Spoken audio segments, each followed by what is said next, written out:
Mara Collins knew she didn't belong the moment she walked through the arched entrance of Riverside Preparatory Academy. The building itself seemed designed to intimidate all soaring ceilings and imported marble, the kind of place where even the air felt expensive. She clutched her worn canvas bag tighter against her side, feeling the frayed strap dig into her shoulder as she navigated the hallway toward the administration wing.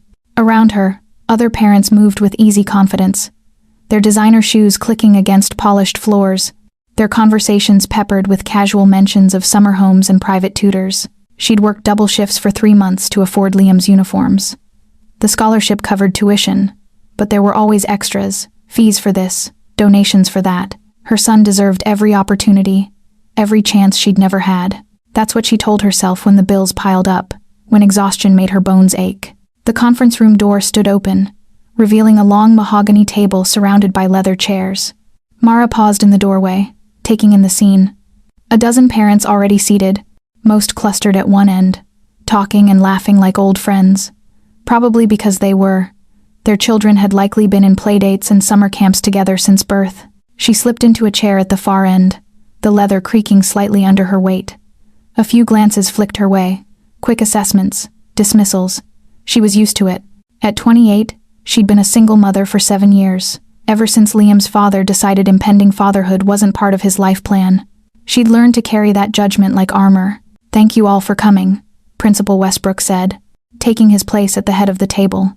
He was a thin man with wire-rimmed glasses and the apologetic air of someone who'd rather be anywhere else. "I know we're here to discuss the recent incidents." "Incidents?" The word burst from Mara before she could stop herself. Every head turned. "My son has been pushed, tripped, and had his lunch knocked from his hands 3 times this week. Those aren't incidents. That's bullying." Principal Westbrook's smile tightened.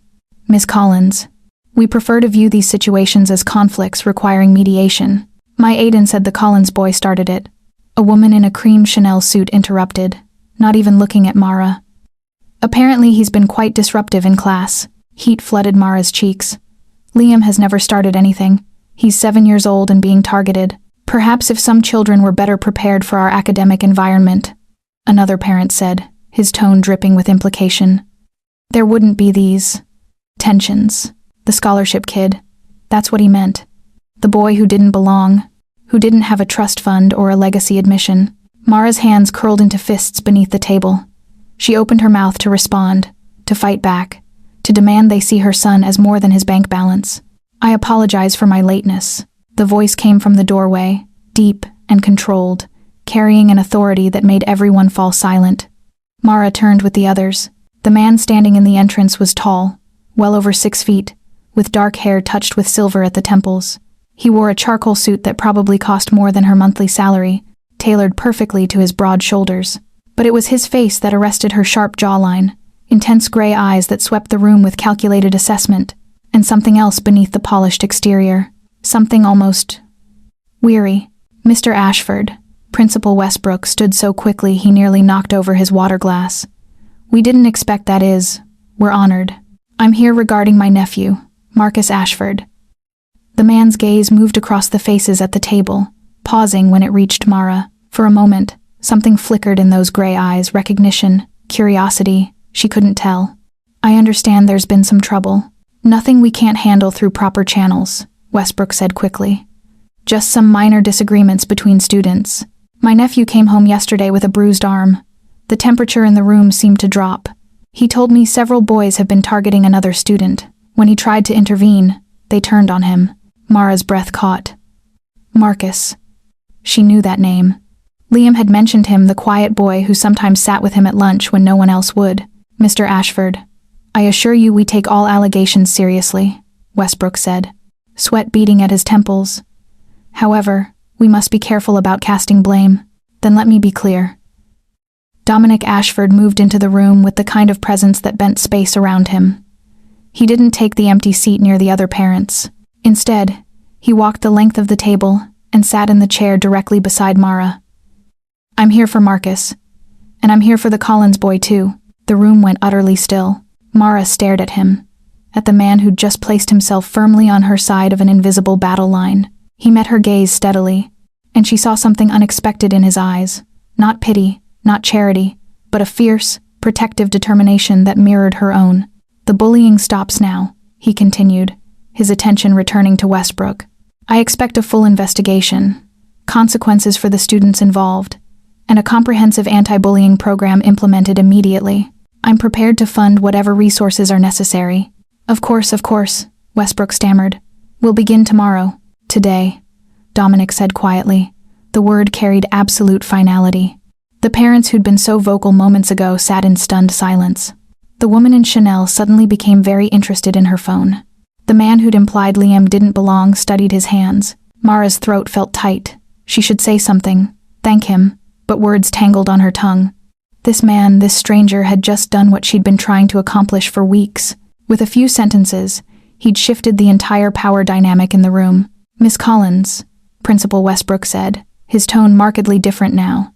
Perhaps you and I can schedule a meeting to discuss Liam's experience in more detail. We'll both attend, Dominic said before Mara could respond. If Miss Collins agrees, of course. He turned to her then, really looked at her, and Mara felt the impact of his full attention like a physical thing. His eyes were the color of winter storms, and up close, she could see fine lines at their corners, a small scar above his left eyebrow. He was probably in his late 30s, and there was something about him that suggested control held at great cost. Yes, she managed. Thank you. The corner of his mouth lifted in something that might have been a smile. We should talk after this, about our sons. Our sons. As if Liam were his to protect too. As if 7-year-old Marcus and the scholarship student were a united front that demanded his considerable power. The meeting continued, but the tone had transformed entirely. Suddenly, everyone was deeply concerned about student welfare, eager to implement new policies, apologetic about oversights. Mara barely heard it. She was too aware of the man beside her, of the subtle scent of his cologne, something cedar and sophisticated, and the way his presence seemed to anchor her in place. When Westbrook finally dismissed them, the other parents filed out quickly, avoiding both Mara's and Dominic's eyes. Within moments, the room had emptied except for the two of them. Dominic stood and extended his hand. Dominic Ashford, Mara Collins. His palm was warm, his grip firm but not crushing. She pulled her hand back quickly, unnerved by the spark of sensation the contact created. You didn't have to do that. Yes, I did. He studied her with that same intense focus. Marcus has been coming home quiet lately. Yesterday, he finally told me why. He's been eating lunch with your son because nobody else will sit with either of them. Something sharp twisted in Mara's chest. Liam hasn't told me that part. They're 7. They're trying to be brave. Dominic's jaw tightened almost imperceptibly. But they shouldn't have to be. Not like this. Mara wanted to look away from him, from the unexpected understanding in his eyes, but found she couldn't. Why do you care? About Liam? I mean, you don't know us. I know what it's like to be the outsider, he said quietly. And I know that silence from adults teaches children the wrong lessons. He paused, seeming to weigh his next words. I also know that fighting these battles alone is exhausting. You don't have to. The kindness in his voice nearly undid her. Mara had armored herself against pity, against condescension, against every dismissive look and patronizing comment. But genuine solidarity, that was harder to deflect. I should get back to work, she said, needing distance, needing to think. But thank you. Really. Have coffee with me, Dominic said. Tomorrow morning. We should coordinate, make sure Westbrook follows through, discuss how to support the boys moving forward. It was logical, practical. So why did her pulse quicken? I teach 3rd grade at Lincoln Elementary, Mara said. I have to be there by 7:30. 6 a.m. Then, there's a cafe 2 blocks from here. He pulled a card from his pocket, heavy stock, embossed lettering. Ashford Global. My cell number is on there. If anything else happens before then, call me, immediately. Mara took the card, her fingers brushing his. You're not used to people saying no to you, are you? This time his smile reached his eyes, transforming his face from austere to devastating. Not often. But you're welcome to be the exception. She should be annoyed by his presumption, by the casual way he'd inserted himself into her life. Instead, she felt something dangerous and wholly unexpected hope. 6 a.m., she heard herself agree. Don't be late. I'm never late, Miss Collins. Mara, she corrected. If we're doing this, you should call me Mara. Mara. The way he said her name, with careful deliberation, made her shiver. I'll see you tomorrow." She nodded and turned to leave, clutching his card so tightly the edges pressed into her palm. At the doorway, she glanced back. Dominic stood by the windows, silhouetted against the afternoon light, watching her with an expression she couldn't quite read. Something had shifted in that conference room. Something that felt bigger than a single act of solidarity, more dangerous than simple gratitude. Mara walked to her car through the October afternoon, leaves crunching under her feet, and wondered what she'd just agreed to. She had no idea that everything was about to change. The cafe Dominic had chosen was nothing like Mara expected. She'd imagined some trendy spot with $15 lattes and intimidating baristas, the kind of place that would make her feel even more out of her depth. Instead, she found herself standing outside a small corner establishment with worn brick walls and steamed windows, the kind of neighborhood cafe that smelled like fresh bread and belonged to morning regulars. Through the glass, she spotted him immediately. Dominic sat at a corner table, reading something on his phone, a simple black coffee in front of him. He'd traded yesterday's suit for dark jeans and a charcoal sweater that somehow made him look even more attractive. Less corporate armor, more devastatingly human. Mara pushed through the door, bell chiming overhead. He looked up instantly, as if he'd been waiting for that exact sound, and stood. "You came," he said, and she caught something in his voice. Surprise? Relief? "You doubted me?" "In my experience, people often reconsider in the light of day." He gestured to the empty chair. "What can I get you?" "I can order my own." "I know you can." "I'm offering." His eyes held hers, steady and patient. "Please." Mara relented, feeling off balance. "Vanilla latte. Thank you." She watched him walk to the counter, noting how easily he moved through the space, how the elderly barista greeted him by name. When he returned with her drink and what looked like fresh croissants, she couldn't hold back her curiosity. "You're a regular here. 3 years now." He settled back into his chair. "I bought the building next door, started coming in during renovations. Elena makes the best coffee in the city, and she doesn't care who I am." "Who are you?" Mara asked, then caught herself.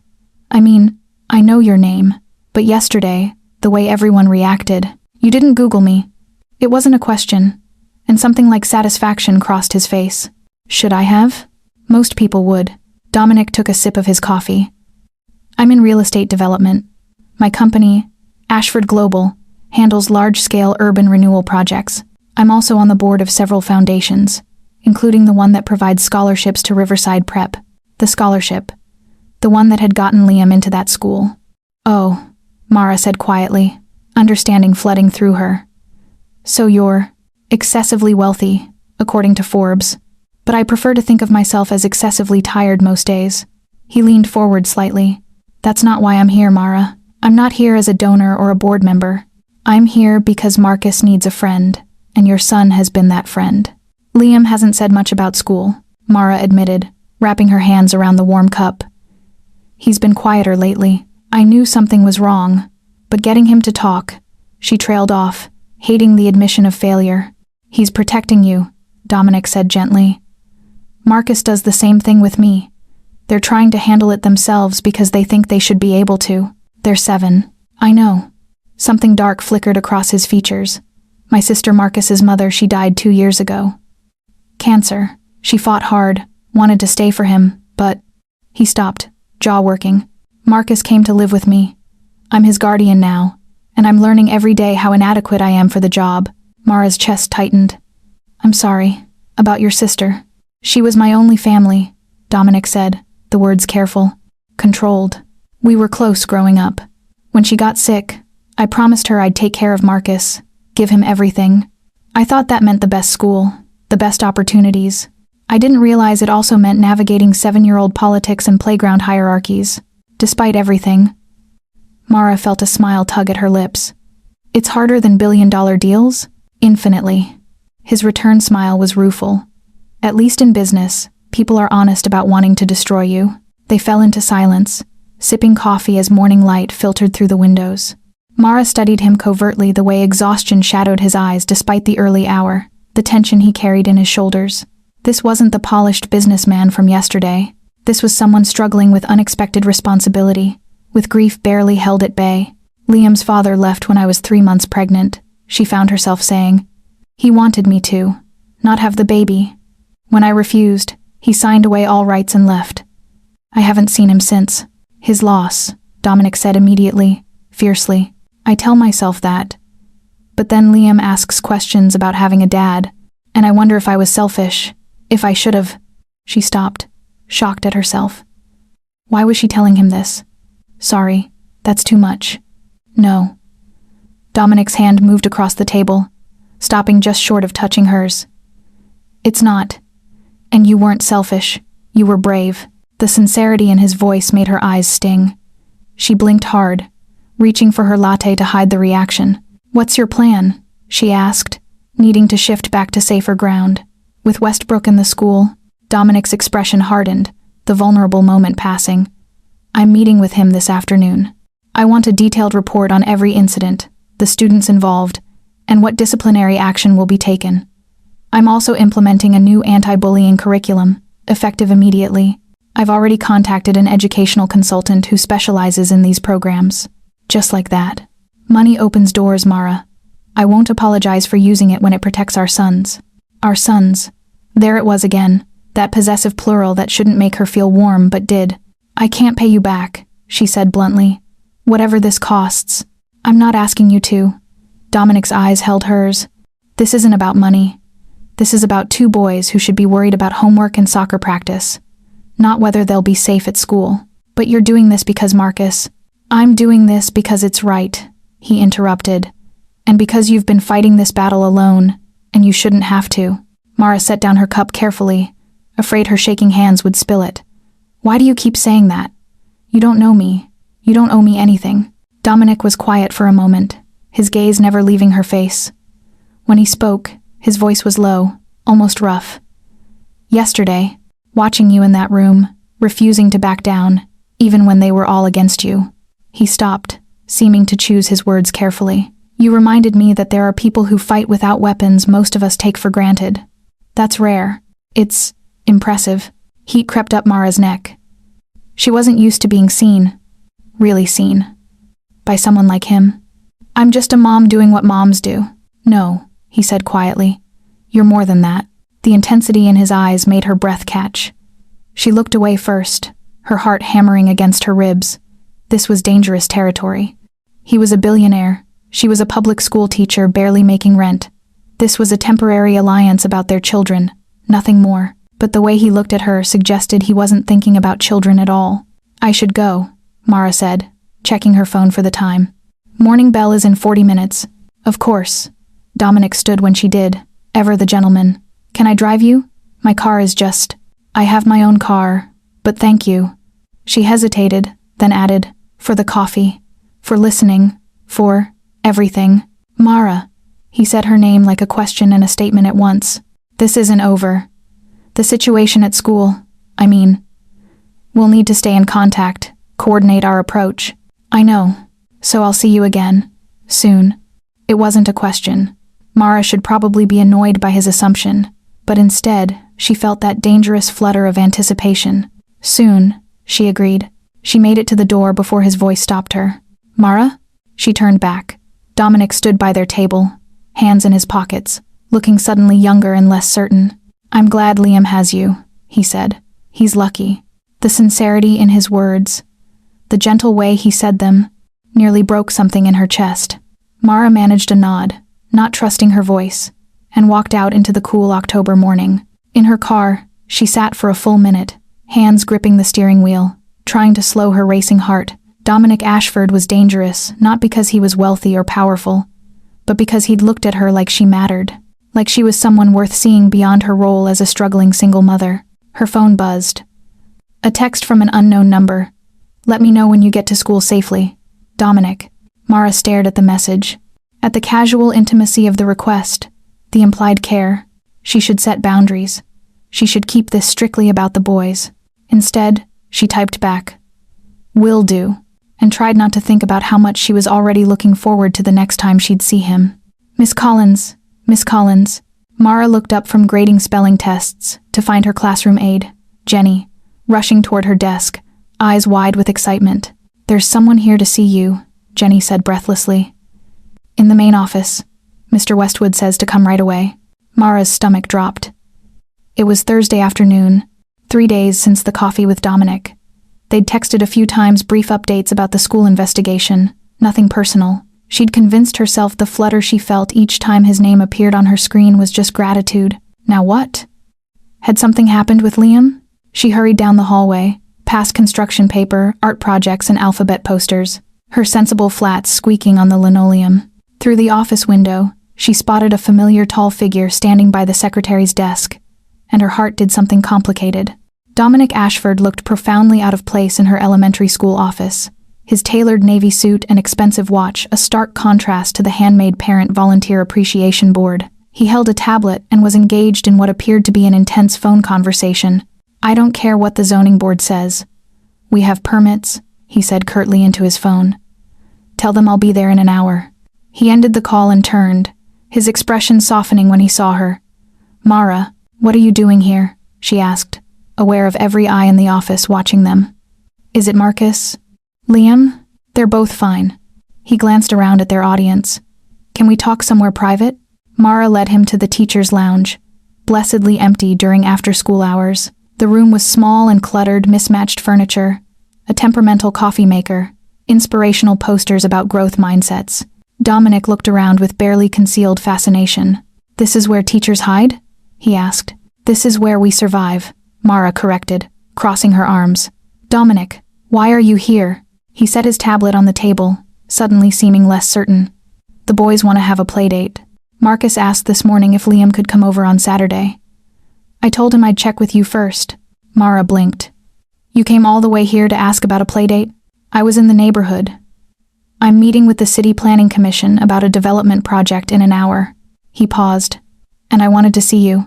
The admission hung in the air between them. Mara's pulse jumped. "To discuss the playdate," she said carefully. "Among other things." Dominic leaned against the counter, a casual pose that looked studied. "Westbrook has been surprisingly cooperative. The investigation is moving forward. 3 students have been suspended pending parent meetings, and he's implementing the new curriculum next week." "That's good." "It is." He watched her steadily. "Marcus has been happier, more like himself. Liam is a good friend to him." "Liam really likes Marcus," Mara admitted. "He told me last night that Marcus knows everything about dinosaurs and shares his cookies at lunch." Something warm flickered in Dominic's eyes. "Marcus said Liam is the bravest person he knows because he always stands up for what's right, even when it's scary." Mara's throat tightened. "They're good for each other." "They are." Dominic straightened, suddenly looking uncomfortable. "Which is why I wanted to ask you in person. About Saturday. I know my house might be intimidating. I didn't want you to feel pressured." "Your house?" "I have an estate in Marlborough Heights. There's a pool, game room, a home theater. Marcus thought Liam might enjoy it." He said it matter-of-factly, but Mara caught the tension in his jaw. Marlborough Heights, where tech CEOs and old money lived behind gates and privacy hedges, where houses came with wine cellars and tennis courts. "Dominic, I appreciate the offer, but you're worried about the wealth gap," he said quietly, "about Liam feeling the difference." Mara flushed. "Yes, I don't want him to start thinking what we have isn't enough, or that he needs things I can't give him." "I understand." Dominic moved closer, his voice gentle. "But they're children. All Liam will see is that his friend has a pool and wants to swim with him. The rest, that's adult baggage." "Easy for you to say," Mara said, more sharply than she intended.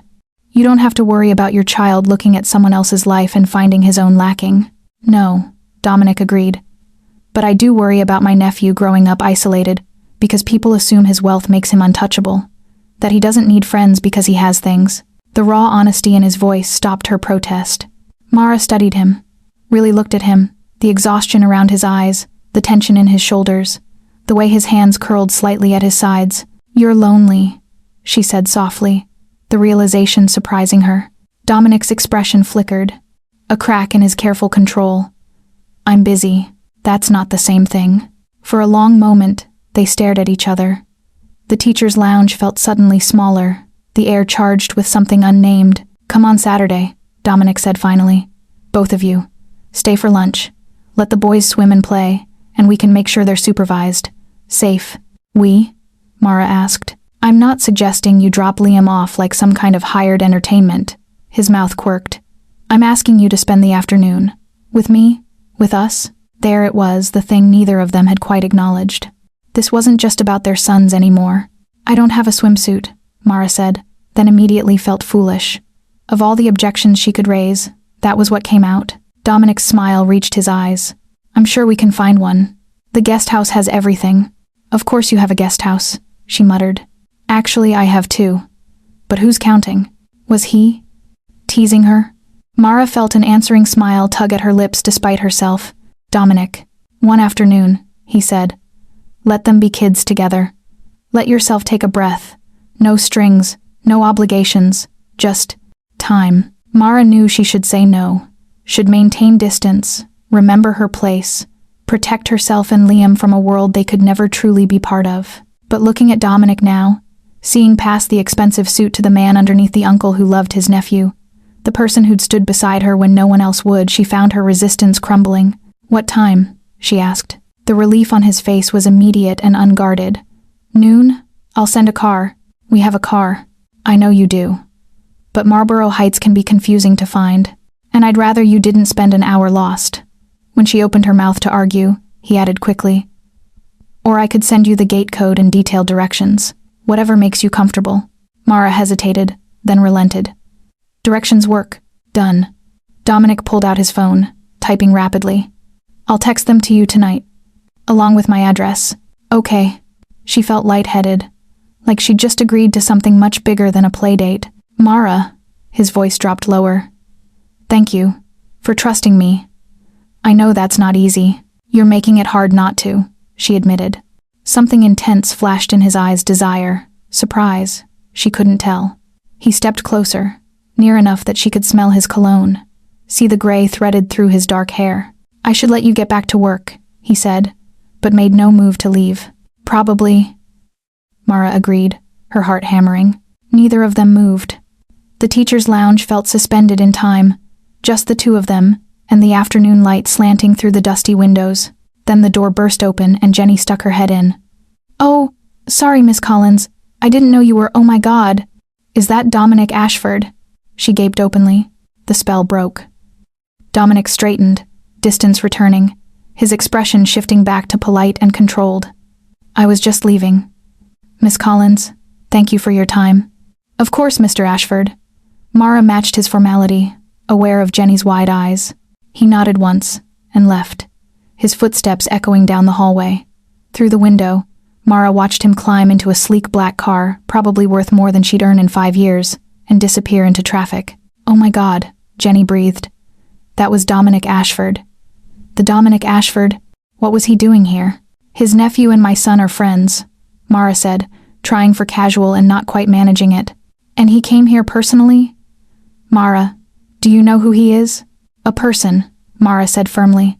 Just a person. But as she returned to her classroom, to her stack of spelling tests and lesson plans, she couldn't stop thinking about the way he'd looked at her, like she was rare, like she mattered. Her phone buzzed. Marcus is already planning the entire day. Fair warning, there will be dinosaurs involved. Dominic. Mara smiled despite herself and typed back. Liam can handle dinosaurs. Can you? His response came immediately. I'm more worried about whether I can handle his mother. Her breath caught. Before she could overthink it, she wrote, Saturday, we'll see. 3 dots appeared, then disappeared, then appeared again. Saturday. 1 word. A promise. The beginning of something neither of them could quite name yet.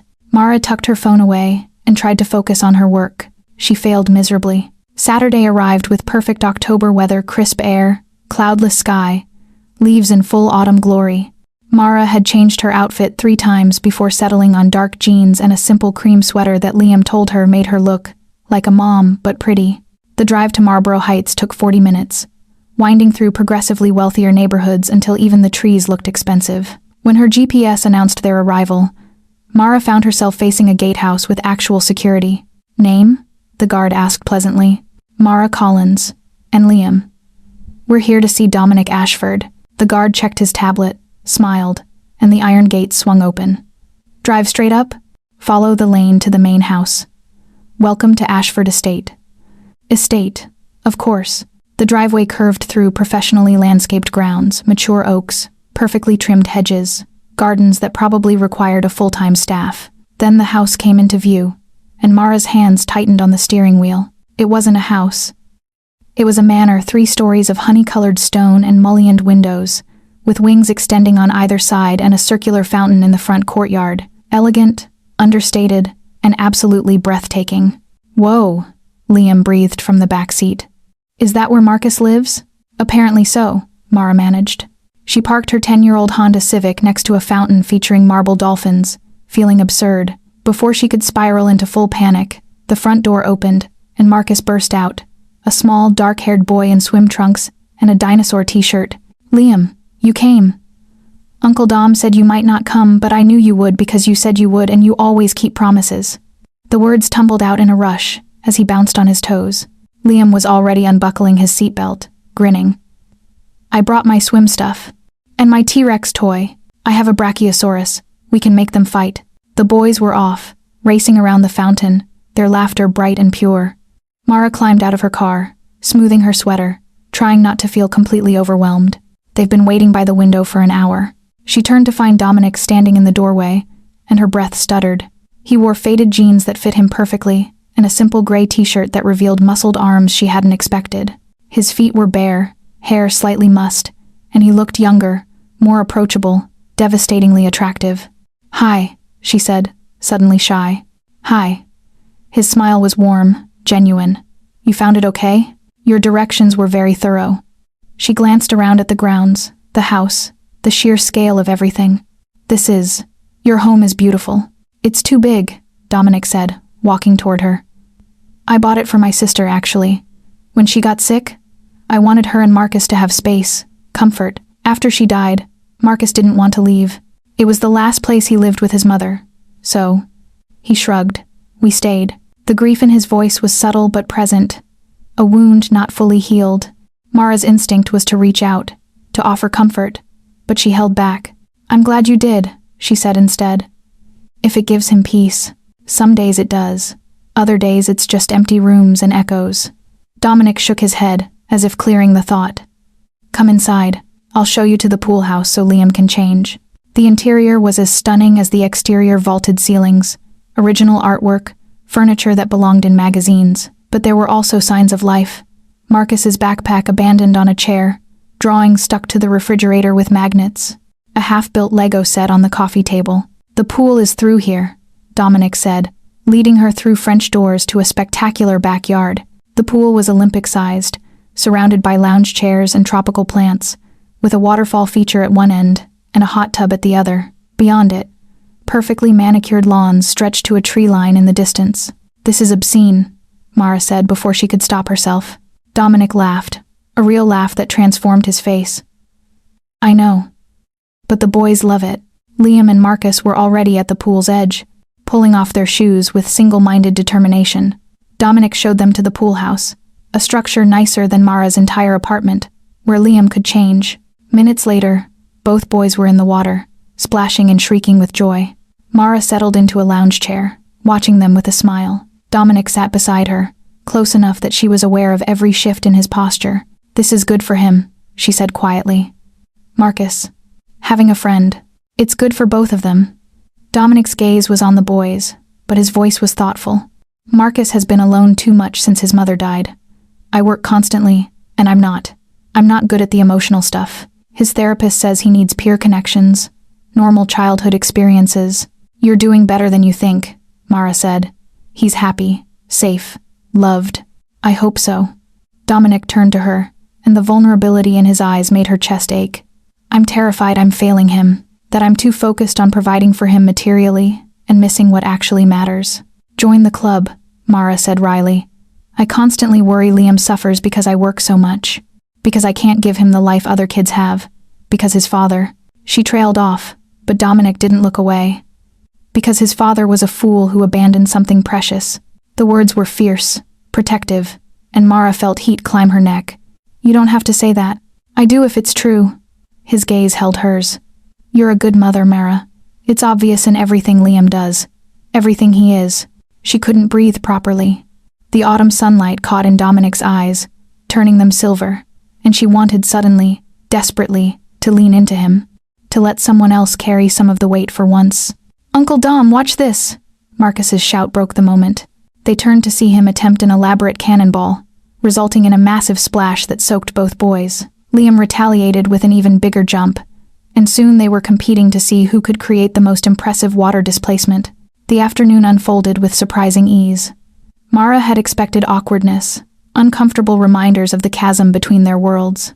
Instead, she found herself relaxing, laughing at the boys' antics, engaging in easy conversation with Dominic about everything from their favorite books to terrible movies they secretly loved. "No," she said, almost choking on her lemonade. "You did not spend $300,000 on a first edition Hemingway. It was an investment," Dominic protested, but his eyes were laughing. "And I was 25 and trying to impress my college professor. Did it work? She told me I had more money than sense and gave me a C on my paper." He grinned. "Best money I ever spent. Taught me humility." Mara was laughing, truly laughing, when her phone rang. She glanced at the screen unknown number and almost ignored it. But something made her answer.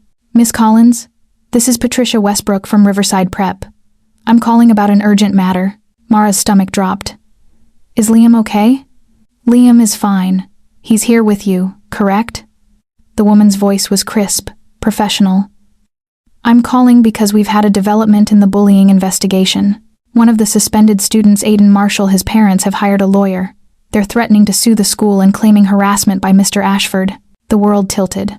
Mara looked at Dominic, who was watching her with sudden sharp focus. "They're what?" "They're claiming Mr. Ashford used his position and wealth to target their son without proper evidence. They're demanding the suspension be lifted and threatening legal action if we proceed with the investigation." Patricia paused. "Miss Collins, they've also named you in the complaint. They're saying you and Mr. Ashford coordinated a false narrative to frame their son." Heat flooded Mara's face. "That's not true. Their son was bullying Liam. I understand, and the school stands behind our investigation. But I wanted you to be aware. The Marshalls are well connected. This could become public." Public. The word echoed in Mara's mind. She was a teacher. Any whiff of scandal could affect her job, her reputation, her ability to support Liam. "I see," she managed. "Thank you for letting me know. We'll be in touch Monday with next steps. Have a good weekend." The call ended. Mara sat frozen, staring at her phone. "Mara?" Dominic's voice was careful. "What happened?" She told him, watching his expression harden with each word.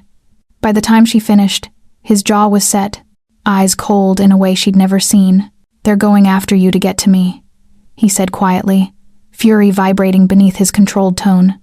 "Because they know I don't tolerate threats." "This is exactly what I was afraid of," Mara said, standing abruptly. "Getting involved with your world, your problems. This isn't about my world. This is about parents protecting a bully because they have money." Dominic stood too, moving into her space. "I won't let them hurt you. You can't promise that." "Yes, I can." His hands lifted, almost touching her arms, then falling back. "Mara, I have lawyers, resources. I don't." The words burst out. "I'm a public school teacher. I can't afford lawyers. If they make this public, if it affects my job," her voice cracked. "Liam is my responsibility. I can't risk his stability because of this." The boys' laughter echoed from the pool, oblivious to the adult crisis unfolding. Dominic's expression was torn between rage and something softer, more desperate. "Let me help, please." "That's the problem," Mara whispered. "I can't keep accepting your help. Eventually, there's a cost. There always is." She saw the words land, saw him flinch as if struck, but she couldn't take them back. Couldn't pretend this afternoon of normalcy was real. "We should go," she said, turning away. "Liam, time to get dried off." "But we just got here," Liam protested. "We need to leave, now." The drive home was silent, except for Liam's confused questions. Mara gripped the steering wheel, watching Ashford Estate disappear in her rearview mirror, and tried not to feel like she'd just run from the best thing that had happened to her in years. Her phone buzzed repeatedly. Dominic, trying to reach her. She didn't answer. Monday morning arrived gray and drizzling, matching Mara's mood. She'd barely slept, playing the weekend on repeat in her mind. Saturday's perfect afternoon shattered by a single phone call. Sunday spent researching lawsuit implications and finding nothing comforting. She was pouring coffee in the teacher's lounge when her principal appeared in the doorway. "Mara, can I see you in my office?" The words every teacher dreaded. Mara followed Ellen Hernandez down the hallway, her heart pounding. Ellen was in her 50s, practical and fair, but her expression now was unreadable. "Close the door," Ellen said once they were inside. She gestured to a chair. "I received an interesting call this morning from Riverside Preparatory's legal team." Mara's stomach plummeted. "I can explain." Ellen held up a hand. "They wanted to inform me that one of our staff members may be involved in a legal dispute regarding allegations against their student. They were very careful to suggest no wrongdoing on your part, but wanted to make me aware." "Ellen, I promise this has nothing to do with my job here." "Stop." Ellen's expression softened slightly. "I've been a principal for 20 years. I know intimidation tactics when I see them. They called to scare you, to pressure you into backing down." Mara blinked. You're not asking me to resign? Are you kidding? You're one of my best teachers." Ellen leaned forward. "But I need to know what we're dealing with. Tell me everything." So Mara did. The bullying at Riverside, the meeting where Dominic intervened, the investigation, the marshal's lawsuit threat. Ellen listened without interrupting, her expression growing darker. "Let me be clear," Ellen said when Mara finished. "You did exactly what any parent should do: advocate for your child. If these people want to make that a legal issue, they're going to find themselves in a world of trouble." She paused. "That said, I need you to be careful, document everything, and consider getting legal representation. I can't afford," which is exactly what they're counting on. Ellen's jaw set. "Mara, I have a friend who does family law. Let me make a call. Pro bono might be possible." Tears pricked Mara's eyes. "Thank you." "Don't thank me yet. This could get messy." Ellen stood. "But we protect our own. Remember that." Mara returned to her classroom feeling marginally better but still shaken. She had 32nd graders arriving in 15 minutes and needed to pull herself together. Her phone buzzed. Another text from Dominic, the 10th since Saturday. "Please talk to me. Let me help. This is my fault. Dominic." She deleted it without responding, just like the others. The day dragged on with brutal slowness. Teaching fractions to children who were more interested in the rain drumming against the windows required every ounce of her focus. By the time the final bell rang, Mara felt wrung out, exhausted. She was erasing the whiteboard when Jenny poked her head in. Mara? There's someone here for you." Again. Mara's pulse jumped. "Tell him I'm busy." "It's not a him." Jenny's expression was worried. "It's a lawyer. She says it's urgent." The woman waiting in the hallway was in her 40s, impeccably dressed in a charcoal suit, her dark hair pulled back in a sleek bun. She extended her hand immediately. "Miss Collins? I'm Rebecca Chen, attorney with Morrison and Associates. I represent Dominic Ashford. Could we speak privately?" Mara's defenses snapped up. "I don't need." "Mr. Ashford anticipated you'd say that." Rebecca's smile was wry. "He asked me to convey that he's not trying to control the situation or you, but he does want to ensure you have proper representation regarding the Marshall situation. I didn't ask for his help." "No, but you need it." Rebecca's tone gentled. "May we sit down? I promise I'm here to help, not pressure you." Against her better judgment, Mara led her back to her classroom. They sat at her small reading table, surrounded by alphabet posters and student artwork. Rebecca pulled out a tablet. The Marshalls filed their official complaint this morning. They're alleging harassment, defamation, and abuse of power. They're seeking reinstatement of their son, a formal apology from the school, and monetary damages. Mara's hands curled into fists. "For what? We didn't do anything wrong." "Of course not, but that won't stop them from making this expensive in public." Rebecca's eyes were kind but frank. "Here's what they're really doing. Trying to intimidate you and Mr. Ashford into backing down. If you withdraw your complaints, they'll drop the lawsuit, which means Liam goes back to being bullied and they get away with it." "Exactly." Rebecca leaned forward. "Which is why Mr. Ashford has retained me to represent both you and himself in this matter. I've already filed a counter-motion and submitted all documentation from the school investigation to the court." "I can't pay you," Mara said flatly. "I know how much lawyers cost. You're not paying me. Mr. Ashford is. Then I'm in debt to him, which is the same thing." Rebecca studied her for a long moment. "Miss Collins, I've worked with Dominic for 5 years. In that time, I've seen him be ruthless, demanding, and occasionally terrifying in negotiations.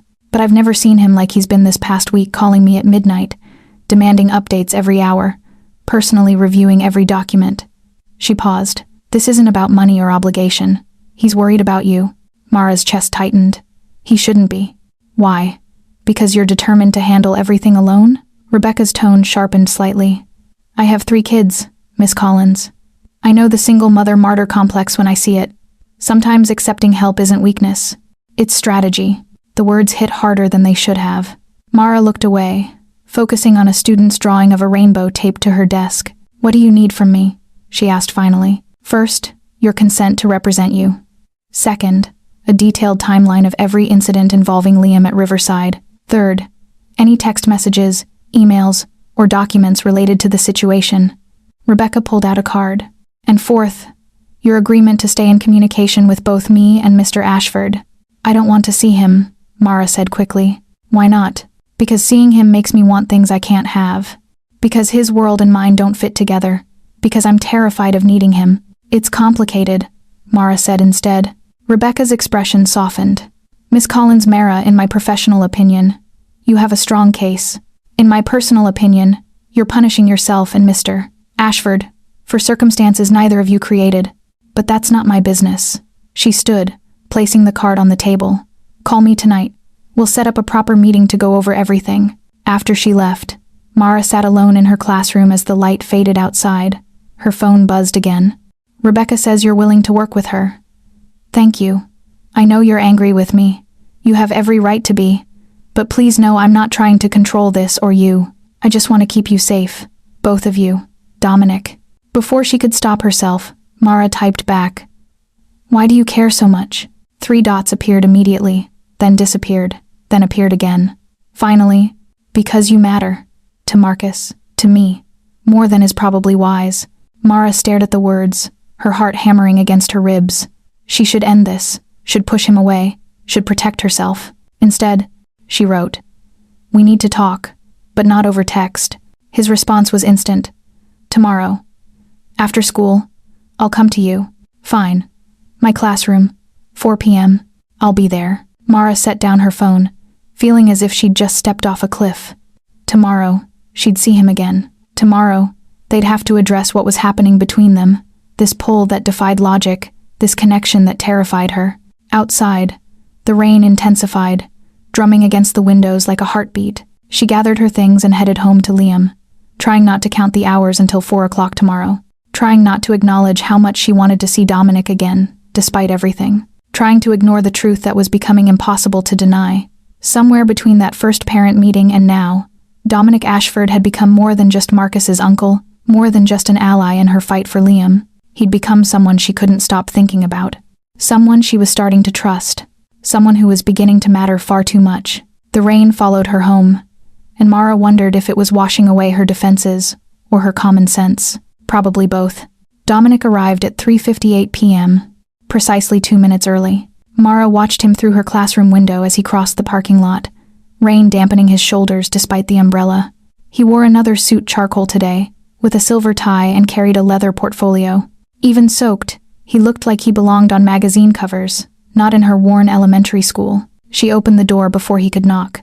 Hi, she said, hating how breathless she sounded. Hi. His eyes searched her face, looking for something. Permission, maybe, or forgiveness. Thank you for seeing me. Mara stepped back to let him enter. He shook out the umbrella and left it by the door, his movements careful, controlled. The classroom suddenly felt smaller with him in it, his presence overwhelming in the space, designed for 7-year-olds. Sit, she said, gesturing to her desk. Unless you want a chair meant for a second grader. A ghost of a smile crossed his face. Your desk is fine.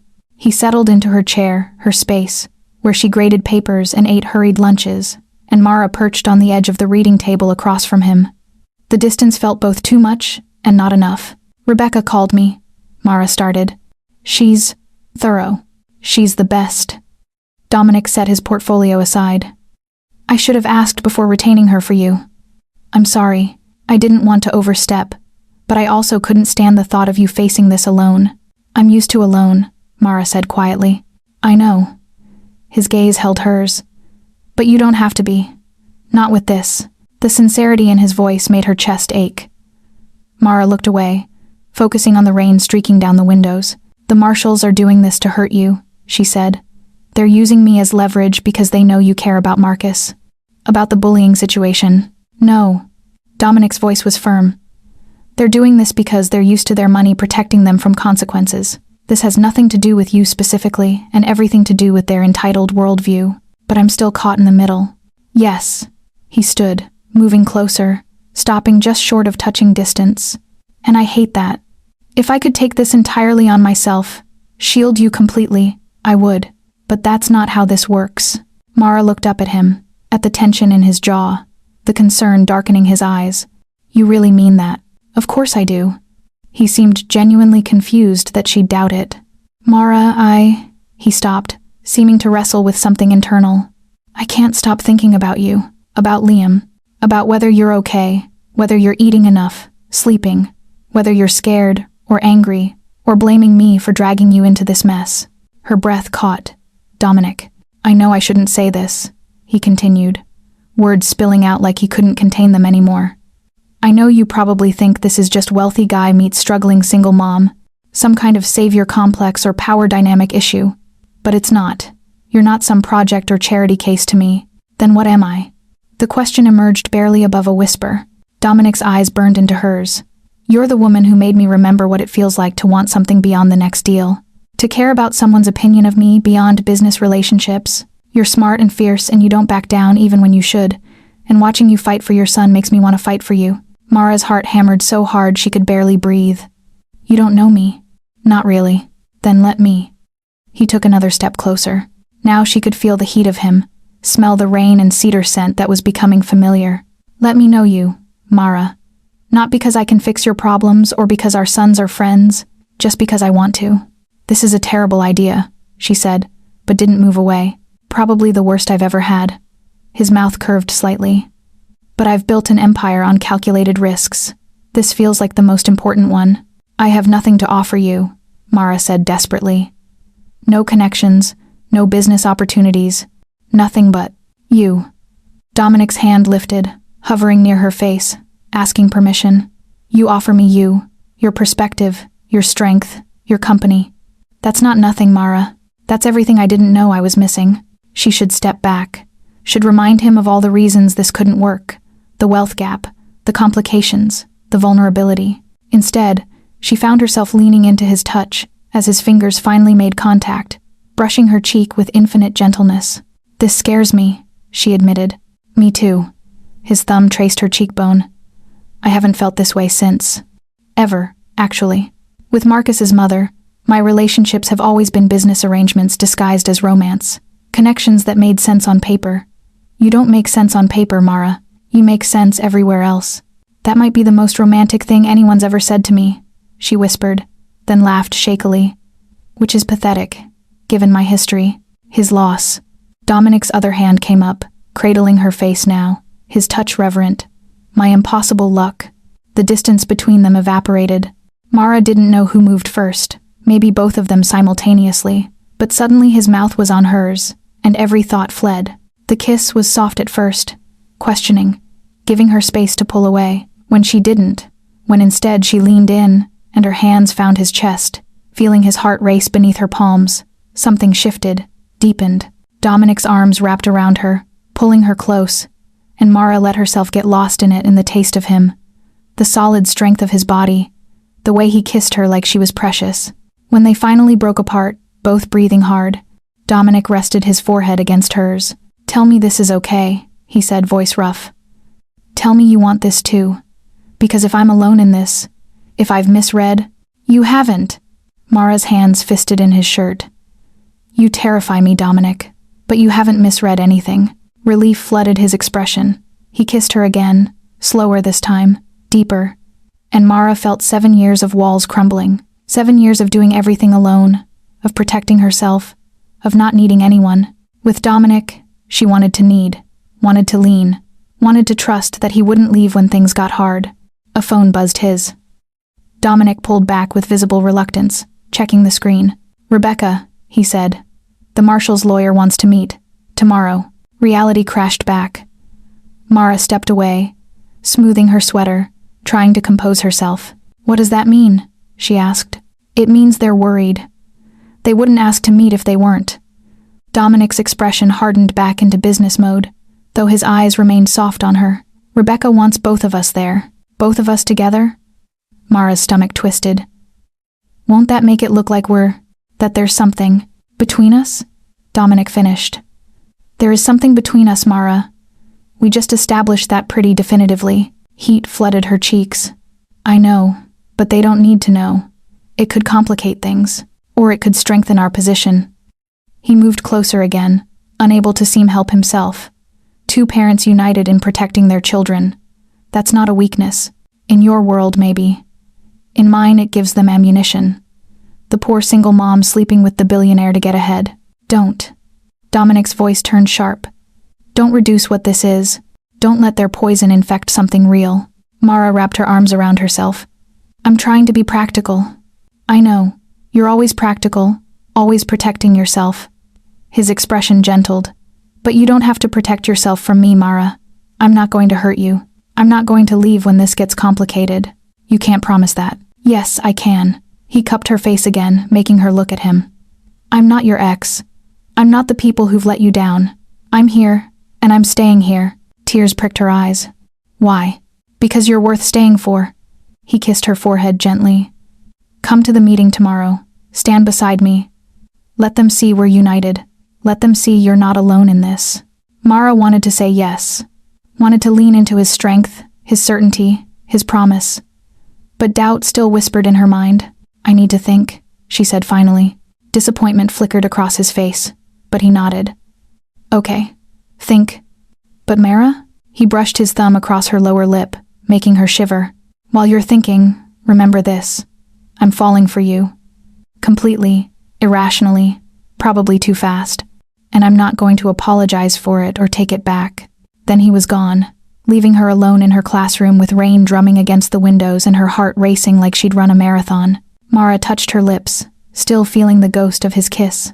She was in so much trouble. The best, most terrifying kind of trouble. The conference room in Rebecca Chen's office building felt designed to intimidate floor-to-ceiling windows overlooking the city.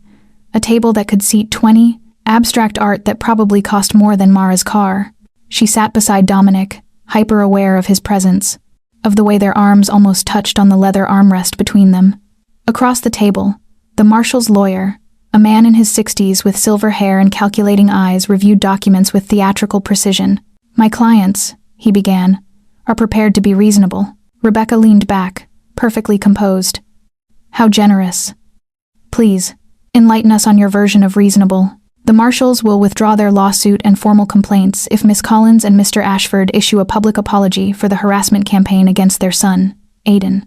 Additionally, Aiden will be reinstated at Riverside Prep with no disciplinary record, and both Miss Collins and Mr. Ashford will agree to make no further accusations against the Marshall family. Mara's hands curled into fists beneath the table.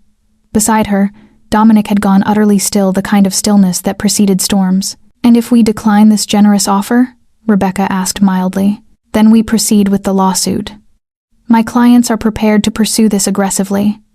We'll subpoena school records, interview students and parents, examine every interaction between Miss Pottergrass's, Collins and Mr. Ashford.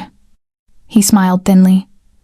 The nature of their relationship, for instance, could be quite relevant to establishing bias and coordination. Heat flooded Mara's face. There's no relationship. Isn't there? The lawyer's eyes gleamed. You've been seen together multiple times, Miss Collins. At cafes, at Mr. Ashford's estate. Phone records show frequent communication. One might wonder if this isn't about protecting children at all, but rather about a woman leveraging her son's situation to secure a relationship with a wealthy man. How dare you? Dominic said, his voice deadly quiet. I'm simply pointing out how things might appear in court. The lawyer shrugged.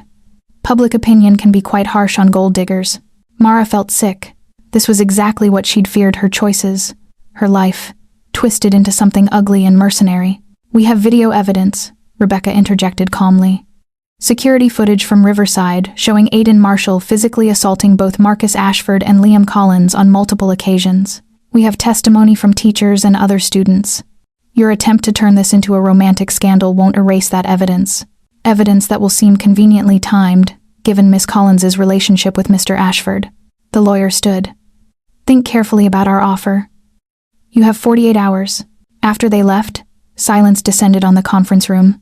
I need air, Mara said abruptly, standing.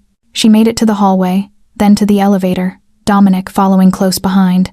In the lobby, she pushed through the revolving door into the October afternoon, gulping breath.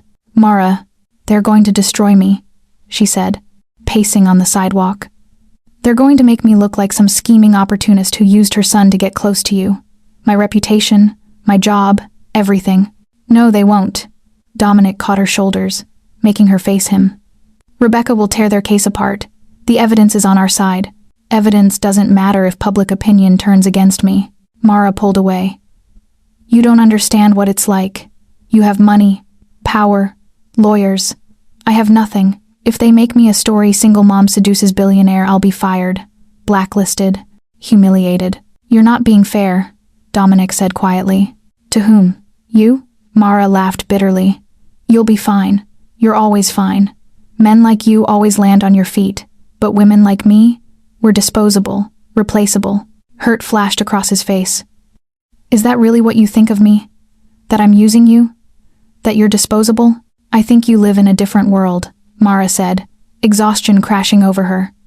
A world where problems get solved with money and power, where lawsuits are inconveniences, not life-destroying crises. You can't understand what it's like to be genuinely vulnerable. Can't I? Dominic's voice sharpened. My sister died in agony while I threw every resource I had at trying to save her. Marcus cried himself to sleep for months, because I didn't know how to comfort a grieving child. I've built empires and lost the only family that mattered. Don't tell me I don't understand vulnerability. Mara flinched. That's not what I meant, but it's what you said. He ran a hand through his hair, frustration evident. I know we're from different worlds, Mara. I've known that from the beginning. But I thought... He stopped, jaw working. I thought what we had was stronger than circumstances. Maybe it's not. The words tore out of her. Maybe this is just attraction and proximity and two lonely people finding comfort. Maybe it doesn't mean anything real. The devastation on his face made her want to take it back immediately. You don't believe that, he said finally. I don't know what I believe anymore. Mara wrapped her arms around herself. I just know I'm scared. Of losing everything. Of making the wrong choice. Of trusting you and ending up destroyed. Dominic was silent for a long moment. When he spoke, his voice was carefully controlled. What if I step back? Take myself out of the lawsuit. Make it purely about Marcus and Liam as students. No personal connection. Would that help? You'd do that? If it protects you? Yes. His eyes held hers. But understand, if I step back legally, I'm stepping back from everything. I can't be halfway in your life, Mara. It's too hard. The ultimatum hung between them. Choose. Trust him completely or lose him entirely. Mara's phone buzzed. A text from Ellen. Her principal. Call me. Urgent. Her blood ran cold. I have to make a call. She walked a few feet away, dialing with shaking hands. Mara, Ellen answered immediately. I wanted you to hear this from me first. The school board received an anonymous complaint about your conduct. They're suggesting you're engaging in inappropriate behavior that reflects poorly on the school. What?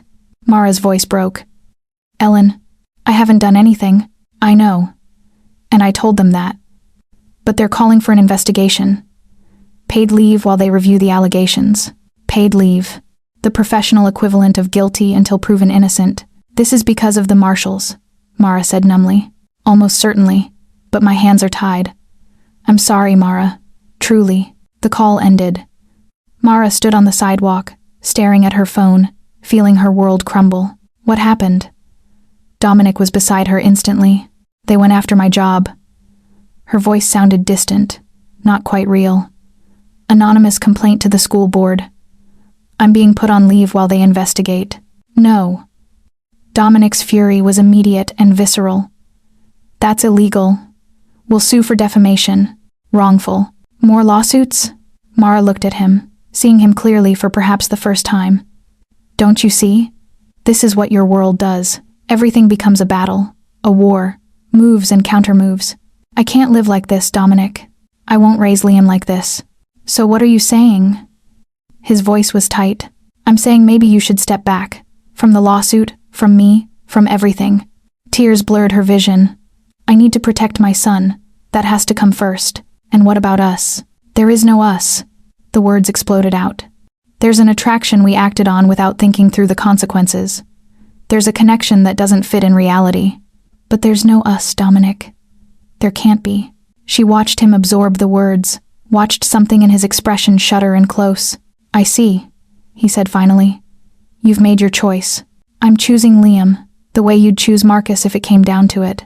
Don't put that on me. I would never ask you to choose between your son and us. I'd find a way to protect both. He stepped back, distance growing between them. But if this is what you want, distance, protection from me, then I'll give it to you. Rebecca will continue representing you. I'll cover all costs, no strings attached. But you're right, I can't be halfway in your life. Dominic, I hope you find what you're looking for, Mara. I hope keeping yourself safe is worth it. Then, he was walking away, disappearing into the building, and Mara was alone on the sidewalk with pedestrians flowing around her like water around a stone. She'd done the right thing, the smart thing, protected herself and Liam from further exposure. So why did it feel like she'd just made the biggest mistake of her life? Mara's phone buzzed again, a text from Rebecca. We need to discuss strategy. Can you come back upstairs? She looked at the building entrance where Dominic had disappeared, then at her phone, then at the street stretching in both directions. Every direction felt wrong. She went back upstairs because she had no other choice, and tried not to notice that Dominic was gone. Tried not to feel the absence of him like a physical ache. Tried not to wonder if she'd just protected herself right out of the best thing that had ever happened to her. 3 days passed in a blur of legal consultations and forced leave from work. Mara existed in a strange limbo, not fired, not working, just suspended in uncertainty. Liam sensed her stress and became quieter, more careful around her, which only made everything worse. Thursday afternoon, her doorbell rang. Through the peephole, Mara saw Rebecca Chen holding a briefcase and an expression that meant news. Come in, Mara said, stepping aside. Rebecca entered her small apartment, so different from the luxury Mara had seen at Dominic's estate. 2 bedrooms, worn furniture, Liam's art projects covering every available surface. Rebecca didn't seem to notice or care. Is Liam home? She asked. At my neighbor's. What's happened? Rebecca set her briefcase on the coffee table. The marshals have escalated. They've gone to the media. Mara's stomach dropped. What? Local news picked up the story. They're framing it as wealthy parents being targeted by a money-hungry single mother and her billionaire boyfriend. Rebecca pulled out her tablet, showing Mara a news website. The headline screamed, Billionaire Romance or Revenge Plot. Parent alleges conspiracy at elite prep school. Mara read the article with growing horror. It painted her as a calculating social climber who'd used her son's scholarship as an entry point to seduce Dominic Ashford. Aidan Marshall was portrayed as the real victim, a boy targeted by vindictive adults. This will ruin me, Mara whispered. Not if we fight back. Rebecca's voice was firm. We have evidence, truth on our side. But Mara, I need to be honest with you. Dominic wants to hold a press conference, make a public statement supporting you. I've advised against it could inflame the situation, but he's insisting. No. Mara's response was immediate. He needs to stay out of this. It'll only make things worse. That's what I told him. He didn't take it well. Rebecca paused. He's been different since your argument, more intense, determined to protect you even from a distance. Guilt twisted in Mara's chest. I told him to back off. He is. Legally, his name is barely attached to the case anymore, but emotionally? Rebecca shook her head. He's taking this personally. As a failure. That's not fair to him. No, it's not. Which is why you might want to talk to him. Rebecca's expression softened. Off the record. As someone who's watched him for years, I've never seen Dominic like this. He's a machine normally. Focused, controlled, almost cold. Since meeting you, he's been different. More human. More vulnerable. More hurt. Mara added quietly. That too. Rebecca stood. Think about it. The press conference is scheduled for tomorrow at noon. He's going through with it whether you approve or not. You could at least tell him yourself that you don't want him to. After Rebecca left, Mara sat in the deepening twilight, staring at her phone. Dominic's number was still there. No new messages since their fight. He was respecting her request for distance. She should leave it alone. Let him hold his press conference, deal with the fallout separately, maintain the walls she'd built. Instead, she found herself texting, "We need to talk. Please." The response came within seconds. When? Tonight, after Liam goes to bed? I'll come to you. Liam returned from the neighbors, full of stories about building Lego castles.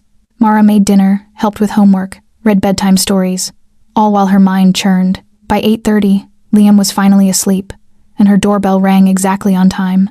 Dominic looked exhausted. His tie was loosened, hair disheveled, circles under his eyes. But when he saw her, something in his expression lifted. "Hi," he said softly. "Hi." Mara stepped back. "Come in." He entered carefully, as if afraid sudden movements might spook her. They stood in her small living room, the space feeling impossibly intimate. "Rebecca said you're planning a press conference," Mara began. "Yes. I don't want you to do it." "I know." Dominic's jaw set. "I'm doing it anyway." "Dominic, they're destroying you, Mara. Publicly. Viciously. I'm not going to stand by and let that happen." His voice was rough with emotion. "You asked me to step back from you, and I have. But I can't step back from this. I won't. It'll make things worse," Mara protested. "Give them more ammunition to claim we're together. Coordinating. We were together." The words burst out. "Maybe not officially, maybe not for long, but what happened between us was real, Mara. I'm not going to pretend it wasn't. I'm not going to hide my feelings because it's inconvenient or complicated." Mara's breath caught. "What are you saying?" "I'm saying I'm in love with you." Dominic moved closer, his eyes burning into hers. "Completely, irrevocably, in love with you. I have been since that first meeting, when you refused to back down, even when everyone else told you to be quiet. Since coffee, when you called me out for being presumptuous. Since Saturday at my house when I watched you laugh with Liam and thought, I want this every day for the rest of my life." Tears spilled down Mara's cheeks. "You can't love me. You barely know me. I know you wake up at 5:30 every morning to prepare lessons because you care about your students. I know you've worn the same 3 outfits in rotation because you spend everything on Liam. I know you take calls from parents at midnight and grade papers until your eyes blur because you refuse to give anything less than your best." Dominic's voice cracked. "I know you're brave and fierce and so determined to handle everything alone that you'd rather push me away than admit you might need someone." "Needing someone is dangerous," Mara whispered. "So is love. But we do it anyway." He was right in front of her now, close enough to touch. "I know you're scared. I know you think I'll leave when things get hard. But Mara, they're already hard. They're already complicated and messy in public. And I'm still here. I'm still fighting for you, even when you won't fight for yourself. I'm fighting for Liam. You're hiding behind Liam." The words were gentle but firm, using him as an excuse to not risk your heart. But love isn't a risk to Liam, it's a gift. Showing him that his mother deserves happiness, deserves partnership, deserves love. That's not weakness, that's strength. Mara covered her face with her hands, overwhelmed. "I don't know how to do this. Neither do I." Dominic's hands found hers, pulling them gently away. "I've never felt like this before. Never wanted someone the way I want you. Never been terrified and exhilarated simultaneously. But I know I don't want to lose you. Not to fear, not to circumstance, not to people who want to tear us down." "What if we can't survive this?" she asked. "What if the pressure, the publicity, the difference in our worlds, what if it destroys us? Then at least we'll have tried." His thumb traced her cheekbone, wiping away tears. "At least we'll know we didn't give up because it was hard. Because Mara, everything worth having is hard. Marcus, Liam, building a business, raising children, fighting for justice. And this us is worth the fight." Mara looked at him, really looked at him, saw past the wealth and power to the man underneath. The uncle who loved his nephew fiercely. The person who'd stood beside her when no one else would. The man who was offering her everything, asking for nothing but a chance. "I'm scared," she admitted. "I know." He pulled her closer. "Be scared. But be scared with me, not alone. If we do this, if we're together publicly, it gets worse before it gets better. The media will be vicious. Let them be." His voice was fierce. "We have truth on our side. We have evidence. And we have each other." Mara's resolve crumbled. She leaned into him, feeling his arms wrap around her, strong and solid and safe. "I'm sorry," she whispered into his chest. "For pushing you away. For being cruel. You were protecting yourself. I understand that." He pressed a kiss to her hair. "But you don't have to anymore." They stood there in her tiny living room, holding each other as the world outside spun with chaos and accusations. Mara felt something shift inside her, a letting go of control, a tentative opening to trust. Tomorrow, she said finally. At your press conference. I want to be there. Dominic pulled back to look at her. Are you sure? No. But I'm doing it anyway. She managed a shaky smile. Someone once told me that everything worth having is hard. I'm choosing to believe them. The hope that blazed in his eyes made her chest ache. He kissed her then, soft and deep and full of promise. We'll face them together, he murmured against her lips. Together, Mara agreed.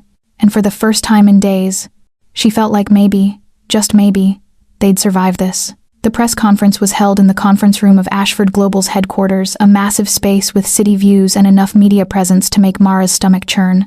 She stood beside Dominic, Rebecca on her other side, facing dozens of cameras and reporters.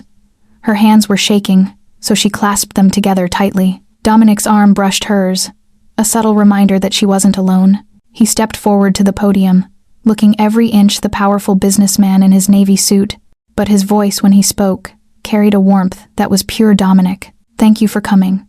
I'm here today to address allegations made by the Marshall family regarding myself and Miss Mara Collins. He paused, his gaze sweeping the room. These allegations are false. They're designed to distract from the real issue. Bullying at Riverside Preparatory Academy. The room erupted with questions. Dominic held up a hand. I'll answer questions. But first, let me be clear about the facts. He nodded to Rebecca, who distributed packets to the journalists.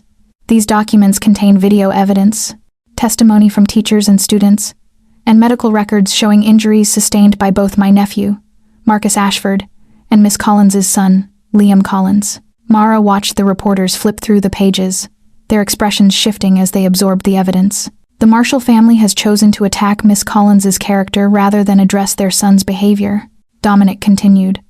They've suggested she's a gold digger, that our relationship is fabricated to coordinate a harassment campaign. Let me address that directly. He turned, extending his hand to Mara. She took it, stepping forward, her heart pounding. Mara Collins is one of the most remarkable people I've ever met, Dominic said, his voice carrying across the room. She's a dedicated teacher, an incredible mother, and a woman of integrity who has spent years fighting for her son while juggling impossible circumstances. Yes, we've become close. Yes, there are feelings between us, but that doesn't change the facts. Children were being bullied, and two parents from very different backgrounds came together to protect them. A reporter shouted a question.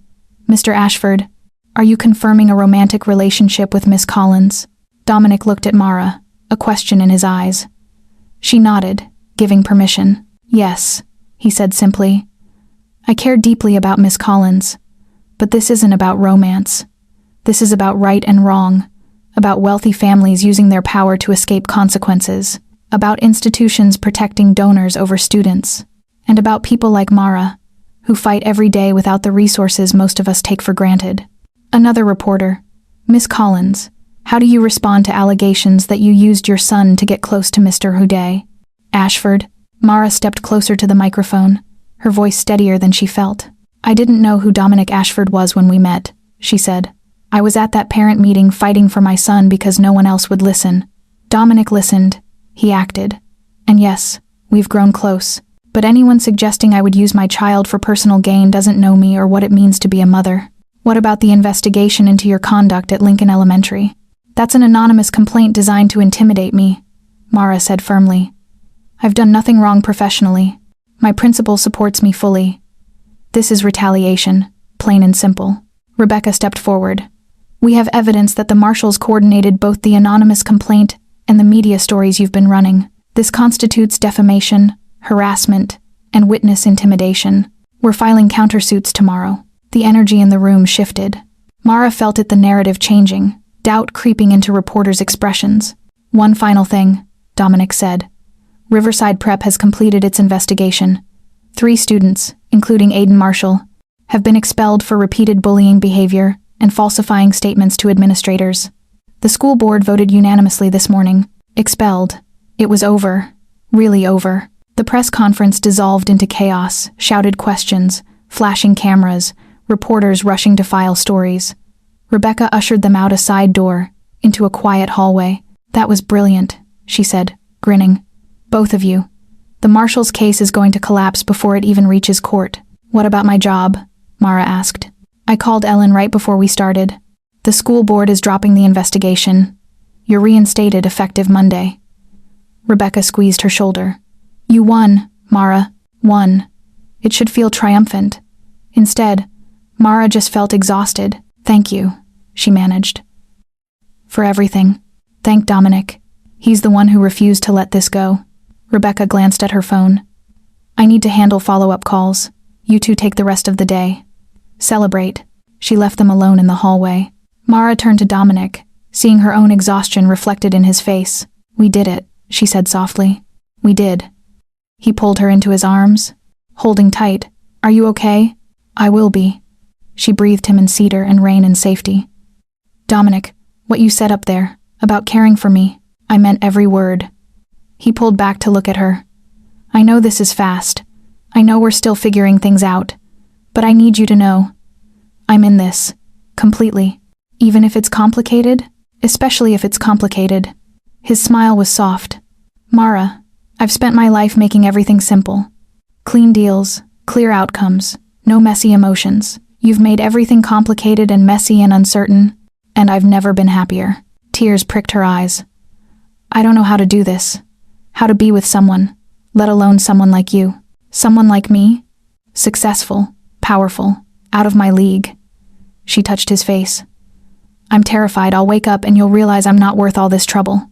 Then I'll spend every day proving you wrong. Dominic caught her hand, pressing a kiss to her palm. Mara, I don't want easy. I want you, however that looks, whatever it takes. My apartment is tiny. Liam takes up most of my time. I can't afford fancy restaurants I don't care about any of that. His voice was fierce. I care that you make me laugh, that you challenge me, that when I'm with you, I'm not just the Ashford Global CEO, I'm just Dominic, a man trying to figure out how to be enough for the people he loves. You're more than enough, Mara whispered. You're everything I didn't know I needed. He kissed her then, deep and slow, pouring everything they couldn't say into the connection. When they finally broke apart, both breathless, Mara felt something settle in her chest, a certainty she'd been missing. Come home with me, Dominic said. Both of you. Marcus misses Liam. I miss you. Let's have dinner, let the boys swim, just be together. No press, no lawyers, no drama, just us. Mara thought about the estate that had seemed so overwhelming weeks ago. Now it just seemed like where Dominic was, where Marcus would be excited to see them, where maybe, possibly, they could start building something real. Okay, she agreed. Let me pick up Liam from school first. I'll drive you. They took his car, the sleek black sedan that had once intimidated her. Now she just noticed how he kept checking on her, making sure she was comfortable, his hand finding hers on the console. At Lincoln Elementary, Liam's entire class erupted when Dominic walked into the pickup area. Whispers followed them, but Mara didn't care. Liam's face lit up when he saw them together. Mr. Ashford, are we going to see Marcus? If it's okay with your mom, Dominic said, grinning. Can we, Mom? Please? Mara ruffled his hair. We can. In fact, we're having dinner there. The drive to Marlborough Heights felt different this time. Less intimidating, more like going somewhere familiar. When they pulled through the gates, Marcus was already outside, bouncing with excitement. The boys raced off immediately, headed for the pool. Dominic and Mara followed more slowly, her hand tucked into his. This feels surreal, she admitted. A month ago, I was sitting alone in that conference room, invisible. Now I'm here, with you, and everything has changed. Good changed or terrifying changed? Dominic asked. Both. She stopped, turning to face him, but mostly good. Really, impossibly good. He kissed her forehead. Get used to it. Because I plan to keep making your life complicated in the best possible way. They spent the evening watching the boys play, eating dinner on the terrace, talking about everything and nothing. As sunset painted the sky in shades of amber and rose, Mara felt something she hadn't felt in years. Peace. Later, after Liam had fallen asleep in one of the guest rooms, exhausted from swimming, Dominic walked Mara to the main house's library, a room lined floor to ceiling with books, with a fireplace and comfortable chairs. I have something for you, he said, pulling a folder from his desk. Dominic, you don't need to give me anything. It's not a gift. It's information. He handed her the folder. Details on a position at Riverside Prep. They're looking for a curriculum director for their scholarship program. It would mean better pay, resources, the chance to help more kids like Liam get opportunities. Mara stared at the job description, overwhelmed. You did this. I mentioned the opening, yes, but the choice is yours. No pressure, no expectations, just options, if you want them. She looked at him, at the careful hope in his eyes, and understood. This was Dominic's way of showing love, not control, not obligation, but expanding possibilities. Thank you, she said softly. For this. For everything. Thank you for taking a chance on me. He pulled her close. On us. Outside the windows, stars emerged in the darkening sky. Somewhere in the house, 2 boys slept peacefully, and in the library, Mara let herself really believe that this unlikely, complicated, beautiful thing between them might actually last. 6 months later, Mara stood in the Riverside Prep auditorium, watching parents file in for the end-of-year celebration. Spring sunshine streamed through tall windows, and the stage was decorated with student artwork and banners celebrating academic achievement. She'd been the scholarship program director for 4 months now, and the transformation had been remarkable. More outreach, better support systems, genuine integration of scholarship students into school life. The work was demanding but fulfilling in ways her previous position had never been. Miss Collins? A parent approached Mrs. Zhang, whose daughter had joined the program in January. I wanted to thank you. May has flourished here. She actually wants to come to school now. May is exceptional, Mara said warmly. We're lucky to have her. As Mrs. Zhang moved away, Mara felt arms wrap around her waist from behind. You're supposed to be sitting in the audience, she murmured, leaning back into Dominic's embrace. I was. Then I saw you up here looking beautiful and professional, and I couldn't help myself. He pressed a kiss to her temple. Have I mentioned how much I love watching you work? Only 3 times today. She turned in his arms, smiling up at him. Where are the boys? Backstage, preparing for their presentation. Marcus is nervous. Liam is telling everyone about dinosaurs. Business as usual. Mara laughed. The boys had become inseparable, spending weekends together, having sleepovers that alternated between Dominic's estate and Mara's apartment, though she'd recently moved to a larger place that didn't feel quite so inadequate. They'd presented a joint science project on paleontology that had won the 3rd grade competition. 5 minutes to curtain, the stage manager announced. I should go sit with the other parents, Dominic said reluctantly. Actually, Mara took his hand. Stay backstage with me? I'm presenting the scholarship awards, and I'd like you here. His expression softened. Always. They settled into the wings, watching the ceremony begin. Principal Westbrook, who'd become much more attentive after the Marshall incident, gave opening remarks. Then came student performances, academic awards, and finally, Mara's segment. And now, Westbrook said, I'd like to invite our scholarship program director, Mara Collins, to present this year's achievement awards. Mara walked onto the stage, notes in hand, but found she didn't need them. The words came from her heart. 6 months ago, I stood in a conference room in this building feeling invisible, she began. I was here for my son, fighting to be heard, struggling to believe that children from different backgrounds could truly belong in a place like this. She paused, looking out at the audience, diverse families who'd once seemed so separate. Today, I'm proud to say that we've built something better. A program that doesn't just admit students, but supports them. That recognizes excellence comes from every neighborhood, every background, every circumstance. She called forward the award recipients one by one.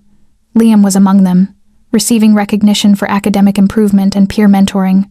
His grin could have lit the entire auditorium. When the ceremony ended and families mingled in the courtyard, Mara found herself surrounded by parents, some who'd once ignored her, now asking questions about the program, sharing stories of their children's friendships, across economic divides.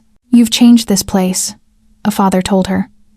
My son never thought about where his friends came from before.